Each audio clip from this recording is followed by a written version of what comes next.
안녕하세요. 11월 8일 큐티가이드 시작하겠습니다. 오늘 말씀은 부자들에게 주는 교훈인데요. 그런데 꼭 상대적으로 다른 사람들보다 돈이 많은 그런 분들이 아니라 돈의 유혹을 받는 모든 성도들에게 유익한 말씀입니다. 1번입니다. 부자들은 소망을 어디에 두어야 합니까? 17절입니다. 네가 이 세대에서 부한 자들을 명하여 마음을 높이지 말고 정함이 없는 재물에 소망을 두지 말고 오직 우리에게 모든 것을 후히 주사 누리게 하시는 하나님께 두며. 기독교는 가난의 종교가 아닙니다. 가난을 서약하고 부를 거부하라고 요구하는 종교가 아니에요. 바울도 부자인 자들에게 마음을 높이지 말라고 하죠. 이 말은요, 그리스도인들 가운데 부유한 자들이 있었다는 거고 바울은 그것을 인정했다는 겁니다. 바울은 부유함 그 자체를 경고하는 것이 아니라 부에 따른 위험을 경고하고 있어요. 부유함이 준 위험 가운데 눈에 보이는 것만을 믿게 하는 그런 위험이 있습니다. 사실 돈이 우리에게 안전함을 주는 건 사실이에요. 나쁜 것도 아닙니다. 그러나 영적인 삶이 질식될 정도로 돈에 소망을 두면 바로 그것이 위험한 것이라는 사실입니다. 2019년부터 올해 중반까지 아파트값이 엄청나게 올랐죠. 전문가들도 비정상적이라고 할 만큼 패닉셀링, 묻지마 투자가 이루어졌습니다. 그래서 젊은 사람들은 영혼까지 끌어모아서 영끌해서 아파트를 구매를 했어요. 대한민국의 많은 사람들의 소망이 아파트에 있었다라고 해도 과언이 아닐 정도로 정말 많은 사람들이 아파트를 구매했습니다. 그런데 이제 상황이 변했죠. 금리가 오르고 내가 산 아파트를 더 비싸게 주고 살 사람들이 다 사라져버린 겁니다. 돈을 의지하는 것이 얼마나 위험한 것인지 지금 우리 모두가 경험하고 있어요. 그 가운데 우리의 영적인 삶도 질식되고 있을지 모릅니다. 바울은 이렇게 예측할 수 없는 돈이 아니라 모든 것을 후히 주시고 누리게 하시는 하나님께 소망을 두라고 합니다. 돈과 나와의 관계가 아니라 변치 않으시는 하나님과의 관계에 소망을 두라고 하는 거예요. 2번입니다. 부자들을 향한 권면인 네 가지는 무엇입니까? 18절입니다. 선을 행하고 선한 사업을 많이 하고 나눠주기를 좋아하며 너그러운 자가 되게 하라. 선한 일을 하고요. 어떤 선한 일을 도모하라. 선한 사업을 많이 하고 나누어 주어야 하고 너그러워야 된다고 하죠. 돈을 버는 것보다 더 중요한 것은요, 돈을 사용하는 것입니다. 정말 많은 사람들이 저기 있는 저 사람은, 그리고 다 저기 있는 저 사람은 나의 유익을 위해 존재하는 거라고 생각을 해요. 그러나 하나님은 정반대로 보십니다. 우리는 그 사람들의 유익을 위해 존재하는 거예요. 우리는 우리의 이웃들을 위해 지금 존재하고 있는 겁니다.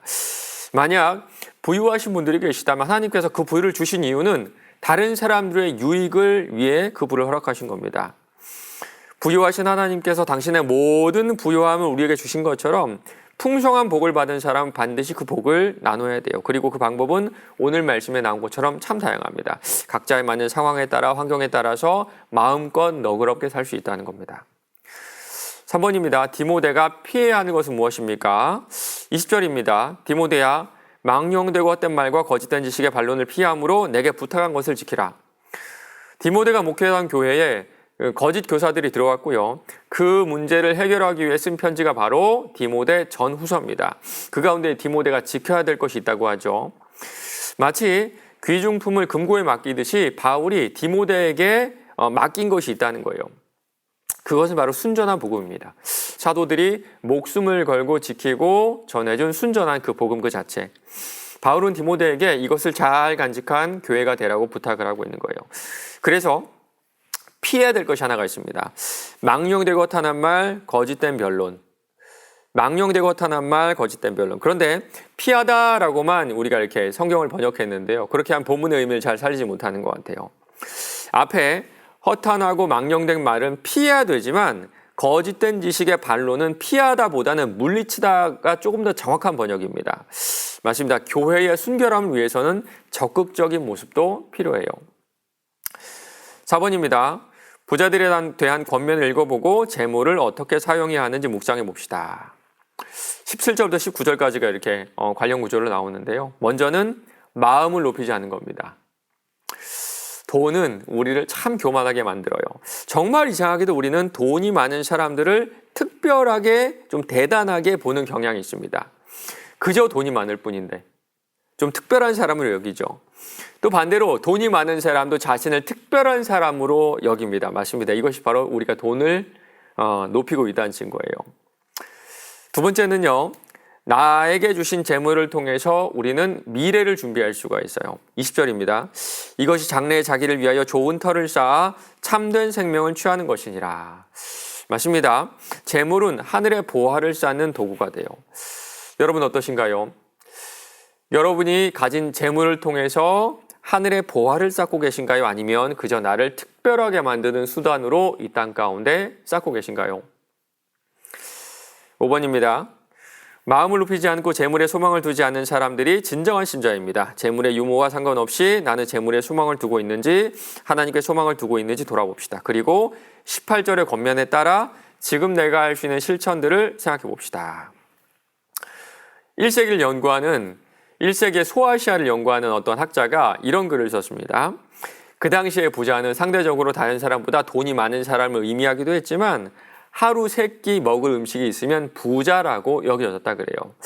그렇다면 오늘 이 말씀은 수십억, 수백억, 수천억 대를 가지고 있는 그런 분들이 아니라 모든 성도에게 주신 말씀이 아닐까요? 선을 행하고 선한 사업을 많이 하고 나눠주기를 좋아하며 너그러운 자가 되라. 저는 이 말씀 앞에 이 문구를 좀 붙이고 싶은 생각이 듭니다. 각자의 형편에 따라. 각자의 형편에 따라. 맞습니다. 우리는요, 모두 다 형편은 다르지만 어떤 형편에 있든지 선을 행하고 선한 사업을 하고 나눠주고 너그러울 수 있어요. 오늘 하루도 이 말씀을 기억하시면서 허망한 재물이 아니라 영원하신 하나님께 소망을 두며 각자의 형편에 따라 자비를 베푸는 저와 여러분 되시길 바랍니다.